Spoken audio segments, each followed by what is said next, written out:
तो वसुदेव ने कहा किससे खतरा है? देवकी के लाल से कि देवकी से? कहा नहीं, देवकी से नहीं, मुझे तो देवकी नंदन से खतरा है। तो कहा देवकी नंदन से खतरा है तो मैं प्रतिज्ञा करता हूँ देवकी के जितने पुत्र होंगे तो मैं लाकर के सौंप दूंगा। तो कहा तुम्हारी बात में क्या सच्चाई है? कहा महाराज आप तो नहीं मानते हो तो जब मेरे बालक होने वाला हो तो आप आ जाना, स्वयं बालक को ले जाना। कहा नहीं ऐसा नहीं। देव ने वसुदेव को कैद खाने में डाला। देखो पति का मतलब होता है जो प्रत्येक काल में प्रत्येक क्षण में अपनी पत्नी की रक्षा करे। वसुदेव ने कंस से अपनी पत्नी की रक्षा करी। देवकी और वसुदेव को कंस ने कैद खाने में डाला, हथकड़ी भेड़ लगा। कालांतर में एक पुत्र हुआ, जोर जोर से रोने लगा। वसुदेव ने ले जाकर के कंस को दिया। कंस ने जब उस पुत्र को देखा तो मुस्कुराने लगा और कहने लगे वाह भाई वसुदेव तुम तो बड़े दयालु हो, बात के धनी हो, तुमने ला करके बेटा मुझे दे दिया, इसको ले जाओ, मुझे इससे कोई खतरा नहीं। खतरा तो आठवें से है। इतने में नारद जी महाराज वसुदेव जाने लगे। नारद जी ने कमल का एक पुष्प दिखाया, कमल का फूल, और कहा चलो कंस इसकी पंखुड़ी को गिनना शुरू कर। गिनने लगा 1 2 3 4 5 6 7 8। आठवें से ऊपर उल्टा 8वें से गिना, 8 7 6 5 तक के जब गिना तो पहला 8वां अरे ना 8 से जो शुरू किया 1 2 3 4 करके उल्टा तो पहला ही 8वां निकला। तुम्हारे जब तक समझे का समझ गया महाराज, खतरा मोल नहीं लेना चाहिए, पहला भी 8वां हो सकता है। बुलाया वसुदेव को, आओ जल्दी लेकर के आओ। उठा करके पटक दिया, वसुदेव के पुत्र का प्राण। इस प्रकार से कंस ने वसुदेव के 6 पुत्रों को मार दिया।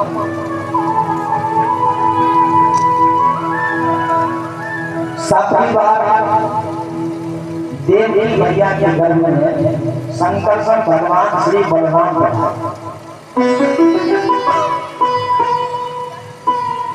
भगवान ने अपनी माया से कहा कि बलराम को देवकी मैया के गर्भ से रोहिणी मैया के गर्भ में स्थापित कर।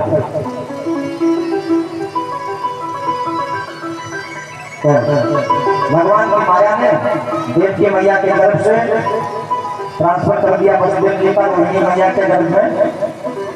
और 8वीं और कंस को ये लगा कि अब की बार देवकी का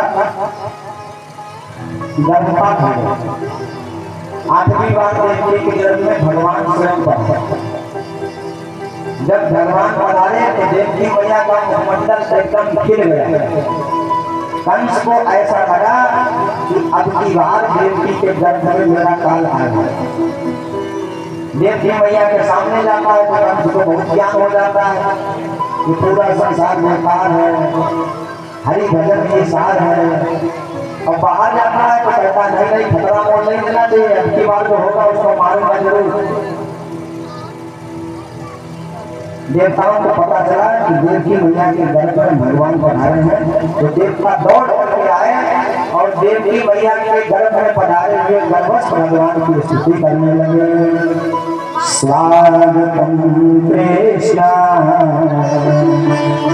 शरणागतम कृष्ण, स्वागतम कृष्ण शरणागतम कृष्ण, स्वागतम सुस्वागतम शरणागतम कृष्ण, स्वागतम सुस्वागतम शरणागतं कृष्ण स्वागतं कृष्ण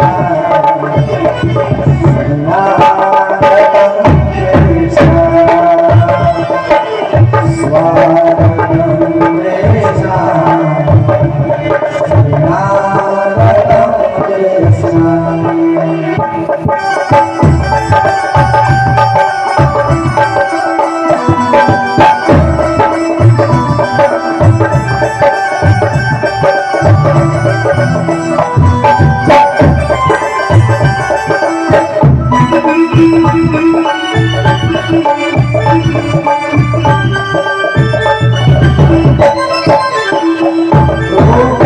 प्रभु देवकी मैया के दर में पधारे और अपनी योग माया को आदेश दिया कि तुम जा करके यशोदा मैया के दर में स्थापित हो जाओ, तुम यशोदा मैया की बेटी बन जाना, कंस को तुम मारेना, हाथ उड़ा करके भाग जाना, आकाश में उड़ जाना। अष्टभुजी होकर के जब तुम आकाश में जाओगी फिर देखना तुम्हारी खूब पूजा होगी, दुर्गा मैया, भवानी मैया, काली मैया कहकर के लोग तुमको खूब सम्मान पूजा करेंगे। इधर देखना भगवान की स्तुति गा रहे हैं। सत्य प्रथम सत्य सत्यम सत्यस्योनिम एकम च सत्यस्य सत्यम सत्यमेकम सत्यात्मकं त्वां शरणं स्वागतं कृष्ण स्वागतं कृष्ण स्वागतं कृष्ण स्वागतं कृष्ण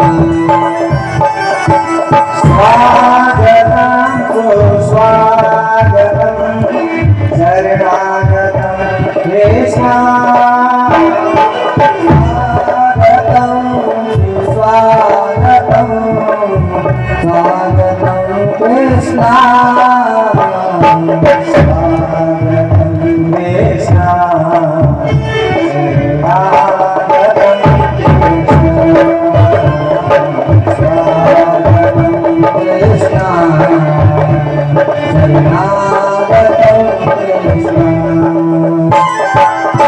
स्वागतं कृष्ण स्वागतं गोविंद स्वागतं कृष्ण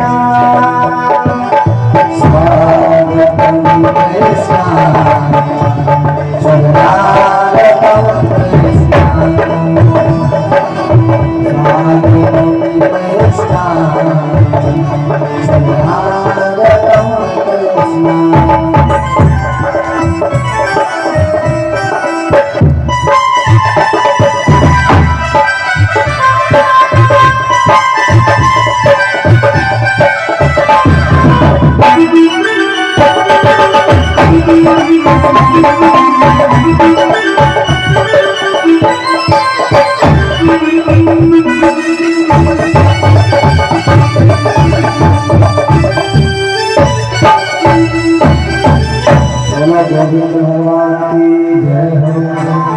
भगवान की स्तुति गा करके देवता लोग अपने धाम में विराजमान हुए। इधर भगवान गोविंद देवकी और वसुदेव के सामने चतुर्भुज रूप में प्रकट हो गए। अथ सर्वगुणोपेतः कालः परमयोगिनः कालः परमशोभनः। अब भगवान के प्राकट्य का शुभ समय है, भाद्रों का महीना आ गया, कृष्ण पक्ष अष्टमी तिथि आ गया, रोहिणी नक्षत्र आ गया, हर्षण योग आ गया और मध्य रात्रि 12 बजे का समय है। भगवान के प्राकट्य का समय भगवान देवकी मैया के सामने 4 भुजाओं में प्रकट हुए। देवकी मैया ने विचार किया ब्रह्मांड निकाया निर्मित माया रोम रोम प्रतिभेद कहे सोम और वासी या उपहासे सुनत धीर मत धीर न रहे। देवकी मैया विचार करते हैं पूरे ब्रह्मांड को रचने वाला, ब्रह्मांड को बनाने वाला, माया को सृजित करने वाला, सो वो मेरे पेट में कैसे आ गया? गुणत धीर मत धीर न रहे। देवकी मैया ने प्रभु से कहा, प्रभु बालक जब जन्म लेता है तो 2 हाथ वाला होता है, आपको 4 हाथ बना करके आए। भगवान ने 2 हाथ गायब कर दिए। देवकी मैया ने कहा, बालक जब जन्म लेता है तो छोटा सा नन्हा सा बालक होता है, आपको इतने बड़े। भगवान ने कैसे बालक बन करके देवकी मैया की गोद में आए, रोए नहीं। रामावतार में खूब रोए थे तो दास दासी सब बधाई लेकर के आए थे। भगवान ने विचार किया यहाँ रोएंगे तो मामा की लाठी लेकर के आएंगे पिटाई करने के लिए। भगवान रोए नहीं। भगवान ने देवकी और वसुदेव से कह दिया कि मुझे यहाँ से ले जाकर के गोकुल में नंद भवन में छोड़ देना, यशोदा मैया के पास। वहां एक नन्ही सी बिटिया का जन्म हुआ है, उसको लेकर के आ जाना, चुपचाप ये काम करना। जैसे ही भगवान प्रकट हुए तो हथकड़ी बेड़ी सब खुल गई। भगवान के प्राकट्य के समय देवकी वसुदेव की हथकड़ी बेड़ी खुल गई। द्वारपाल जो बने थे वो सब सो गए, सो गए। वसुदेव जी ने प्रभु को उठाया और ले जाने लगे।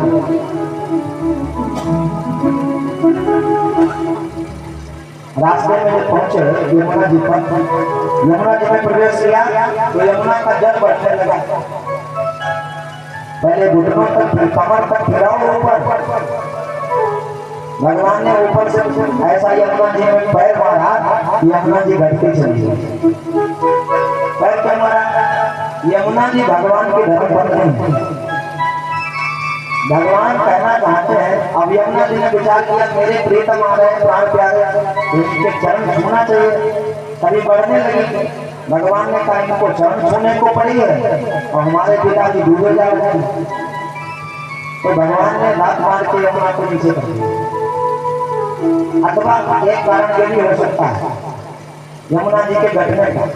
यमुना जी ने विचार किया कि प्रभु का दर्शन किया जाए, तो प्रभु के दर्शन तो हुए नहीं, ससुर जी की दाढ़ी पहले बीत गई, तो यमुना जी घट करके नीचे चली।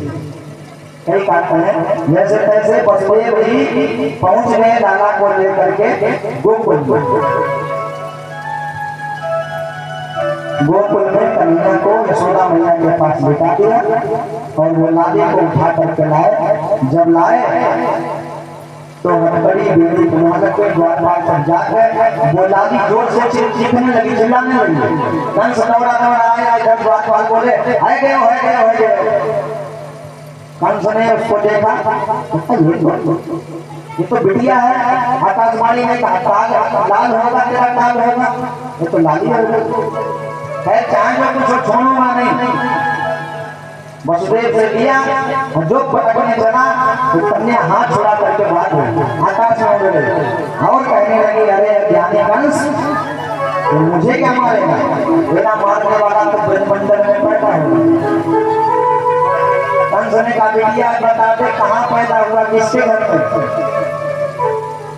तो उस देवी ने कहा पूरी जन्म कुंडली नहीं बताऊंगी, अपने आप जाकर के ढूंढ लेंगे। अब तो कंस के हृदय की धड़कन तेज हो गई। ये देवता भी झूठ बोलते हैं, इसका मतलब कहा था 8वां लाल तेरा काल होगा और मेरा काल कहीं और पैदा होगा। अजीब बात है। अब कंस की टेंशन हो गई। ब्रजमंडल में नंद बाबा 90 साल के बच्चे हो गए। यशोदा मैया 80 साल की बुद्धि हो गई, लेकिन घर में कोई लाला नहीं। तो नंद बाबा ने एक बार ब्राह्मणों को बुलाया और कहा, महाराज एक ही दुख है कि घर में कोई संतान नहीं। ब्राह्मणों ने कहा, तुम एक काम करो, तुम हमको खूब 56 प्रकार के व्यंजन खवाएगा और हम भगवान का भजन करेंगे, देखें कैसे मैं लाला है, जरूर होगा। नंद बाबा ने कहा, महाराज हमारे यहाँ क्या कर रही है, 9 लाख गायें हैं, आप खूब रबड़ी सको और हम खूब छकाएंगे, आप भजन करो। ब्राह्मण भजन करने लगे और नंद बाबा माला लेकर के अलग भजन करते थे। नंद बाबा जानते क्या भजन करते थे? माला से तो भजन करते थे, लेकिन कहते कुछ और थे, निकलता कुछ और था। नंद बाबा कहते थे, अभय के भयो न आगे का पतो न, माने अभी हुआ तो है नहीं, आगे की कोई खबर नहीं है। इधर जब नंद बाबा ने ये सुना कि मेरी देवी मेरी यशोदा गर्भवती है, तो नंद बाबा अपनी बहन सुनंदा को लेने के लिए, दिवाने के लिए, घर के काम काज करवाने के लिए गए, दिवाने के लिए सुनंदा के पास गए, बहन तेरी भाभी के कटी खुशी है, बीमारी है, चल जल्दी घर। सुनंदा दौड़ी दौड़ी जैसे सुनंदा दौड़ी दौड़ी।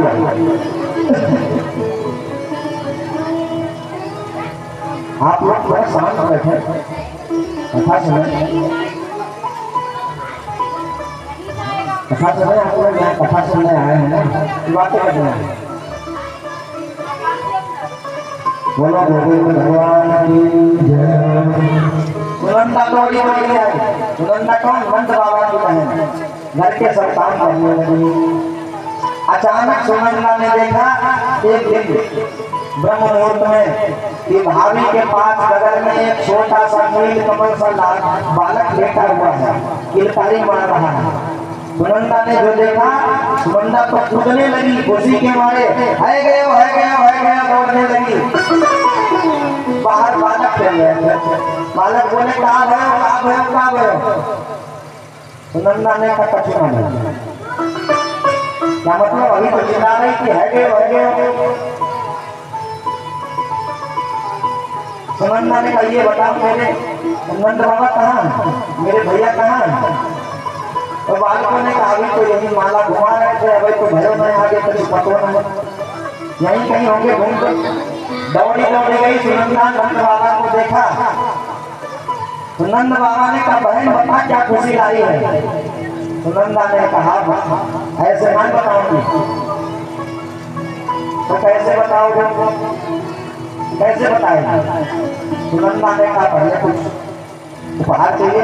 नंद बाबा ने तिजोरी की चाबी निकाली, सुनंदा के हाथ में रख दी, जो इच्छा हो सो ले ले, तो मुझे खुशी बता दे। सुनंदा ने कहा बाबा, नंद बाबा तेरे घर में लाला को जन्म है गयो, बोल नंद के लाला की जय हो।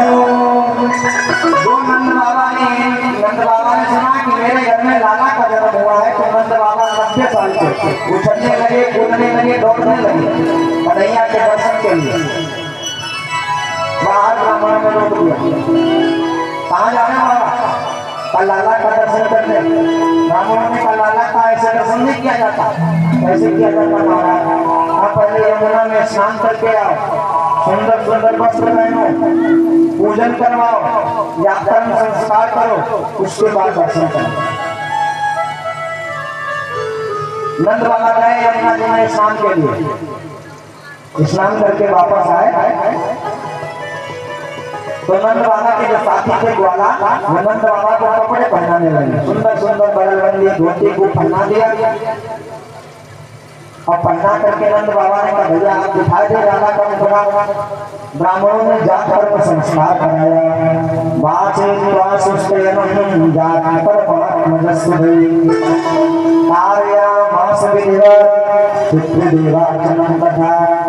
ब्राह्मणों ने जाकर संस्कार कराया। नंद बाबा ने ब्राह्मणों को अनाज के साथ पर्वत बना करके दान किए। लाला की खुशी में। और ब्राह्मण पूजा करवाते हैं तो ब्राह्मण कहते हैं तो बाबा भगवान के ऊपर अक्षत चढ़ाए, तो नंद बाबा अक्षत की जगह चीनी चढ़ा देते हैं, शक्कर चढ़ा देते हैं। ब्राह्मण कहते हैं बाबा हम अक्षत की कह रहे हैं, शक्कर चढ़ा रहे हो। नंद बाबा कहते हैं महाराज इस समय मेरा मन बिल्कुल पूजा में नहीं लग रहा, तो टाइम में लग रहा है।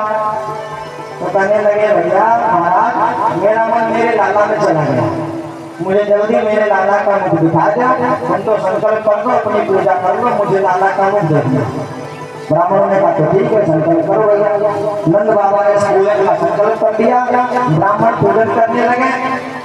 नंद बाबा आगे बढ़े तो नंद बाबा का एक सखा था, उसने कहा देखो नंद बाबा लाला का पहली बार मेरे को देखना है तो ऐसे नहीं देखो जाए, तो कैसे देखो जाए भैया।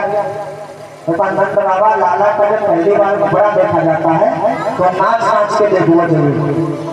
नंद बाबा बोले भैया या बुढ़ापे में नचाए वो, हाँ बिल्कुल नाचना पड़ेगा जब मुझे देखना है। तो नंद बाबा ने एक हाथ सिर पर रखा, एक हाथ कमर पर, और जो ठुमका मारा तो नंद बाबा का एक सखा मन में सोचने लगा कि मेरे नंद बाबा मेरा मित्र नाच रहा है, कहीं मेरे मित्र को नजर न लग जाए।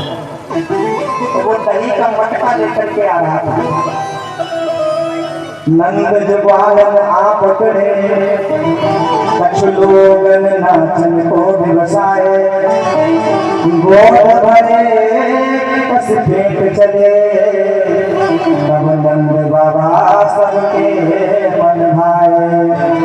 नाचत देख के नंद बाबा सब नाचत नाच मंगन छाए, और ताहो मिला कभी नंद के ऊपर दियो सब लोग हंसाए। एक नंद बाबा के सखा ने नंद बाबा को नाचते हुए देखा तो दही का पूरा मटका नंद बाबा के ऊपर डाल दिया। नंद बाबा ने कहा चले छोड़ा ताकि कितना अच्छा श्रृंगार इतने अच्छे कपड़े पहने सब दही में शराब कर दिए, सब श्रृंगार बर्बाद कर दिए। नंद बाबा के सखा ने कहा बाबा जब पहली बार लाला को मुखड़ो देखो जाए ना तो दही में नहा करके मुखड़ा देखना चाहिए। बोलो नंद बाबा ने कहा अच्छा ऐसी बात है तब तो कहने बड़ी बात नहीं भैया। अब नंद बाबा जोर जोर से नाचने लगे। नंद जी के अंगना में बज रही आज बधाई,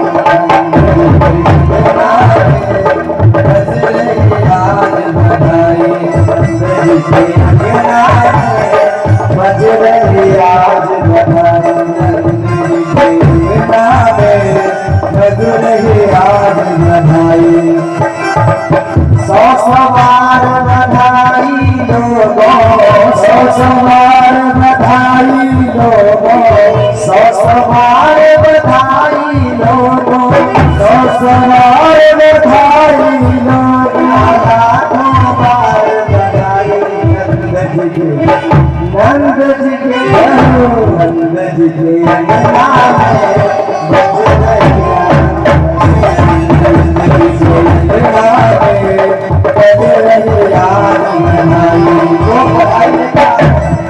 बधाई लेकर के आ रहे हैं नंद बाबा को बधाई देने के लिए। और नंद बाबा सबको खुश मिटाए जा रहे हैं लाला की खुशी में। नंद बाबा के मित्र यशोदा मैया के सखियां यशोदा मैया को बधाई देते हैं, और नंद बाबा के सखा नंद बाबा को बधाई देते हैं। हम भी लोग बधाई देते हैं, हम बोलेंगे लाला की बधाई हो। हम लोग नंद बाबा की पार्टी के हैं, ये लोग यशोदा मैया की पार्टी के हैं। जब हम बोलेंगे नंद बाबा लाला की बधाई हो तो इधर से आवाज आनी चाहिए बधाई हो। और जब हम बोलेंगे सखियां बोलती हैं यशोदा मैया तेरे घर में लाला की बधाई हो तो इधर से आवाज आनी चाहिए। कंपटीशन दोनों में देखते हैं किसकी आवाज तेज निकलती है। नंद बाबा के सभा है और कहते हैं बाबा लाला की बधाई हो। बधाई हो, बधाई हो। नंद बाबा के सखा कहते हैं बाबा तेरे घर में लाला की बधाई हो। अब भैया यशोदा मैया की सखियों का नंबर, यशोदा मैया की सखियां यशोदा मैया से कहती हैं, यशोदा मैया की सखियां कहती है यशोदा मैया से, बहना तेरे घर में लाला के जन्म की बधाई हो। बधाई तो भैया हमारे मुसलमान वाला की है। अच्छा फिर से बोले तो आप लोग गीत में गाते। यशोदा मैया की सखियां बोली यशोदा मैया से, मैया तेरे घर में लाला की बधाई हो। जय हो। अब इधर भी नंबर लगाते हैं क्या? लगा दे। नंद बाबा के सखा नंद बाबा से बोले बाबा तेरे घर में लाला के जन्म की बधाई हो। भैया मुझे वाले ग्वाला बहुत जोरदार है। जय हो। खूब बधाई बज रही है। हम लोग भी थोड़ी बधाई बजा करते हैं और जो भी उपलब्ध है सामग्री प्रसाद आप सबको मिलेगा। यहाँ से दुकाने पर कम लोगों को मिलता है, थोड़ा लुटा देते हैं बाकी सबको मिलेगा। हरे नंद के आनंद भयो जय कन्हैया लाल की, नंद के आनंद भयो, नंद के आनंद भयो जय कन्हैया लाल की,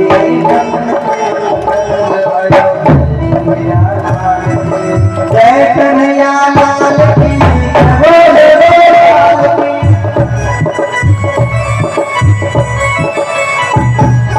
जय कन्हैया लाल की, बोले लाल की।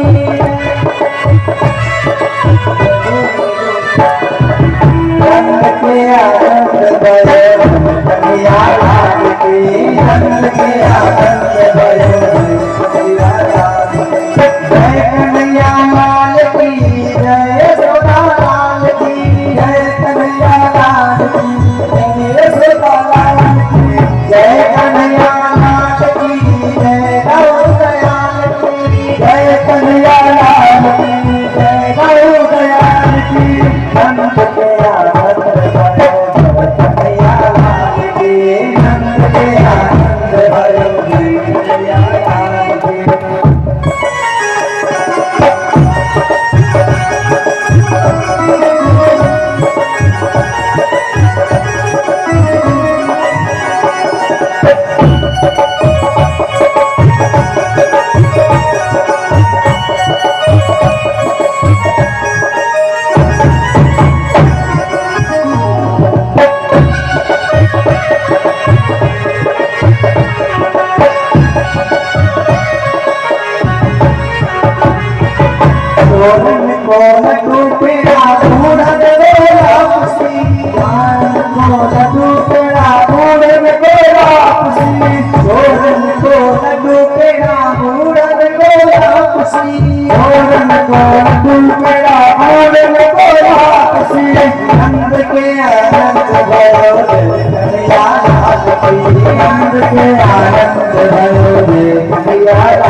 सभी गोपी वाले नंद बाबा को और यशोदा मैया को बधाई देते हैं।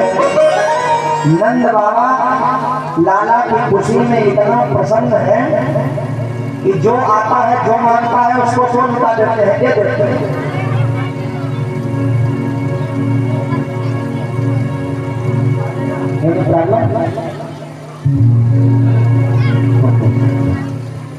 तो नंद बाबा के पास मांगने वाले आते हैं तो सबके नंबर लगे हैं।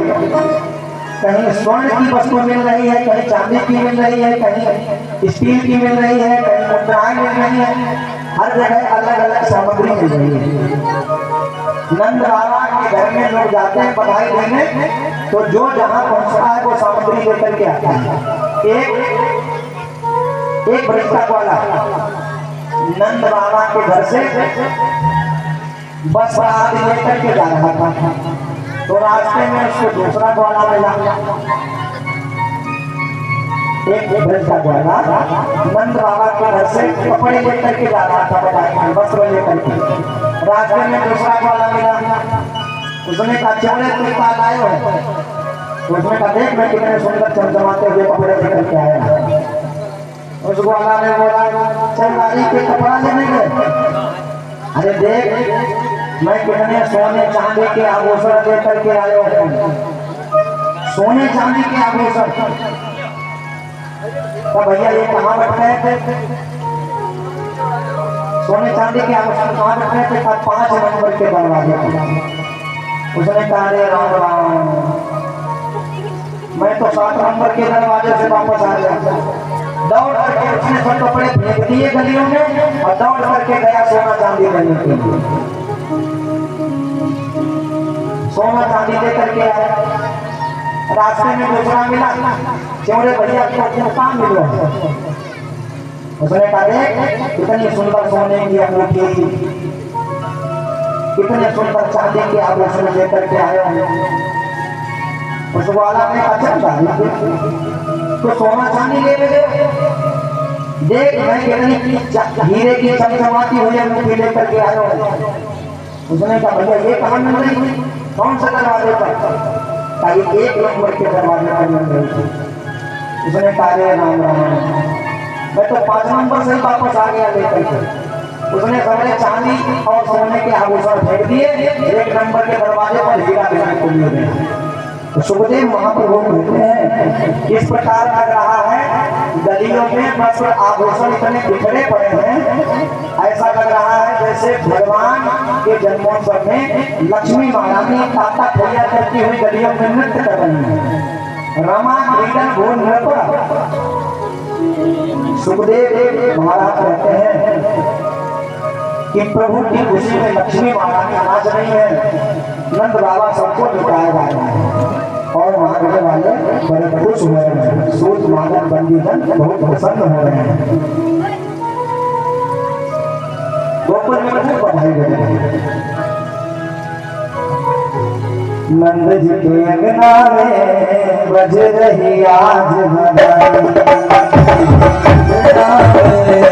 बज रही आज बधाई।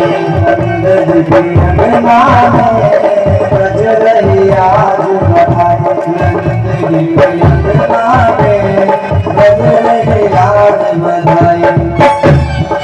100 बार बधाई लोगों, 100 बार बधाई लोगों, 100 बार बधाई लोगों, 100 बार बधाई लोगों, 100 बार बधाई।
बार बधाई लोगों, 100 बार बधाई लोगों, 100 बार बधाई लोगों, 100 बार बधाई लोगों, लाखों बार बधाई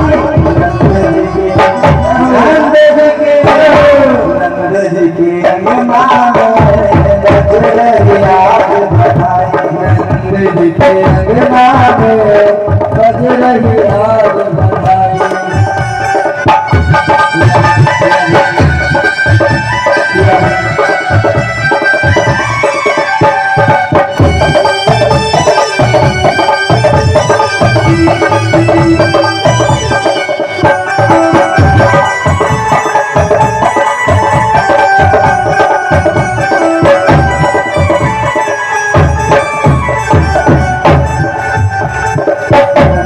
यशोदा सब गोपिन को बस गुलाल लुटावे, यशोदा सब गोपिन को बस गुलाल लुटावे, गोपी गान सब मिल गावे, गोपी गान सब मिल गावे, गोपी गान सब मिल गावे, गोपी गान सब मिल गावे, बधाई नंद जी के नंद